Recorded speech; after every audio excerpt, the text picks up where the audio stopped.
ಈ ಕಾಂಗ್ರೆಸ್ ಸರ್ಕಾರ ಒಂದು ರೀತಿ ರಿಯಲ್ ಎಸ್ಟೇಟ್ ಸರ್ಕಾರವಾಗಿ ಡಿ ಕೆ ಶಿವಕುಮಾರ್ ಬಂದ ಮೇಲಂತೂ ಇಡೀ ಕರ್ನಾಟಕದಲ್ಲಿ ಯಾವುದೇ ಟೆಂಡರ್ ಇರಲಿ, ಯಾವುದೇ ಕಾಮಗಾರಿ ಇರಲಿ, ಎಲ್ಲದಕ್ಕೂ ರೇಟ್ ಫಿಕ್ಸ್ ಮಾಡಿಬಿಟ್ಟಿದೆ. ಕಮಿಷನ್ ಇಲ್ಲದೆ ಯಾವುದು ಕೆಲಸ ಕರ್ನಾಟಕದಲ್ಲಿ ನಡೆಯಲ್ಲ.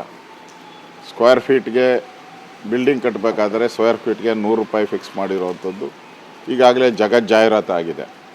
ಆ ದೃಷ್ಟಿಯಿಂದ ಈ ಸರ್ಕಾರವನ್ನು ಕಿತ್ತೊಗೆಯೋ ದೃಷ್ಟಿಯಿಂದ ಒಟ್ಟಿಗೆ ಹೋಗುವಂಥ ಒಂದು ಪ್ರಯತ್ನವನ್ನು ನಾವು ಮಾಡ್ತಾಯಿದ್ದೀರಿ. ಶನಿವಾರ ಅದನ್ನು ಒಟ್ಟಿಗೆ ಇಬ್ಬರು ಜಂಟಿಯಾಗಿ ಅನೌನ್ಸ್ ಮಾಡ್ತೀವಿ.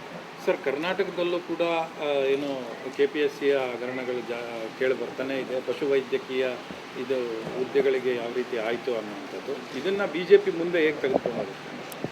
ಈಗಾಗಲೇ ಅದರ ಬಗ್ಗೆ ನಾನು KPSC ಅಕ್ರಮ ಕರ್ಮಕಾಂಡದ ಬಗ್ಗೆ ಕಳೆದ ವಿಧಾನಸಭೆಯಲ್ಲೂ ಪ್ರಸ್ತಾವ ಮಾಡಿದ್ದೀನಿ. ಅದಕ್ಕೆ ಸರ್ಕಾರ ಸಿದ್ದರಾಮಯ್ಯ ಇದ್ದಾಗ ಸ್ಪಂದನೆ ಮಾಡಿದರು. ಇನ್ನು ಮುಂದೆ ನಾವು 18 ಜನ ಇದ್ದಾರೆ, ಕೆಲಸಕ್ಕೆ ಬರೆದ ವ್ಯಕ್ತಿಗಳೆಲ್ಲ ಇದ್ದಾರೆ, ಅದನ್ನ ತೆಗಿತೀರಿ ಅನ್ನೋ ಮಾತನ್ನು ಹೇಳಿದ್ದು. ಒಬ್ಬೊಬ್ಬರನ್ನೇ ರಿಮೂವ್ ಮಾಡೋಕ್ಕೆ ಹೇಳಿದ್ದಾರೆ ಅವ್ರು ರಿಟೈರ್ಡ್ ಆದ ತಕ್ಷಣವೇ. ಬಟ್ ಅಲ್ಲಿ ಆಗಿರೋ ಕರ್ಮಕಾಂಡವನ್ನು ಇವತ್ತು ಒಂದೊಂದೇ ಬಯಲಿಗೆ ಬರ್ತಾಯಿದೆ. ಮೊನ್ನೆ ಪಶುವೈದ್ಯ ಡಾಕ್ಟರ್ಸ್ ಏನಿದ್ದಾರೆ ಅವ್ರದ್ದು ಸ್ಕ್ಯಾಂಡ್ಲು ಕೂಡ ಈಚೆ ಬಂದಿದೆ.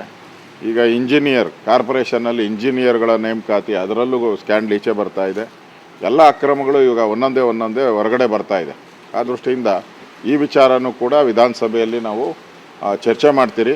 ಯಾಕಂದರೆ ಎಲ್ಲ ಪೊಲಿಟಿಕಲ್ ನೇಮಕಾತಿಗಳು ಆಗ್ತಾಯಿದೆ. KPSC ಅಂತಂದರೆ ಯಾರು ಇಲ್ಲಿ ಅಧಿಕಾರ ನಡೆಸ್ತಾ ಇರೋ ಕಾಂಗ್ರೆಸ್ ಅವರು, ಅವರ ಕುಟುಂಬದವ್ರಿಗೆ ಅವ್ರು ಬೇಕಾದವ್ರಿಗೆ ಜಾಬ್ಗಳನ್ನು ಕೊಡಿಸೋವಂಥ ಒಂದು ಸಂಸ್ಥೆಯಾಗಿ ಬಂದಿದೆ. ರಿಯಲ್ಲಾಗಿ ಯಾರು ವಿದ್ಯಾರ್ಥಿಗಳು ಕಷ್ಟ ಬಿದ್ದು ಪರೀಕ್ಷೆಯನ್ನು ಪಾಸ್ ಮಾಡಿರ್ತಾರೋ ಅವ್ರಿಗೆ ಮಾರ್ಕ್ಸ್ ಸಿಗಲ್ಲ. ಹಣ ಕೊಟ್ಟವ್ರಿಗೆ 1 ಕೋಟಿ 2 ಕೋಟಿ ಹಣ ಕೊಟ್ಟವ್ರಿಗೆ ಈಗ ಪಾಸ್ ಮಾಡೋ ಅಂಥದ್ದು ಬಯಲಾಗಿದೆ. ಈಗ ಆಡಿಯೋನು ಕೂಡ ರಿಲೀಸ್ ಆಗಿದೆ. 80 ಲಕ್ಷ ಡಿಮ್ಯಾಂಡ್ ಕೊಟ್ಟಿರೋ ಆಡಿಯೋನು ಕೂಡ ರಿಲೀಸ್ ಆಗಿದೆ. ಮತ್ತು ಬೇರೆ ಆಡಿಯೋಗಳು ಬರ್ತಾ ಇದೆ. ಆ ದೃಷ್ಟಿಯಿಂದ KPSC ಕರ್ಮಕಾಂಡ ಮತ್ತು ಈ ಸರ್ಕಾರದ ಇನ್ವಾಲ್ವ್ಮೆಂಟ್, ಅದರಲ್ಲಿ ಕಾಂಗ್ರೆಸ್ ಸರ್ಕಾರದ ಇನ್ವಾಲ್ವ್ಮೆಂಟು ಕೂಡ ವಿಧಾನಸಭೆಯಲ್ಲಿ ನಾವು ಚರ್ಚೆಯನ್ನು ಮಾಡ್ತೀವಿ.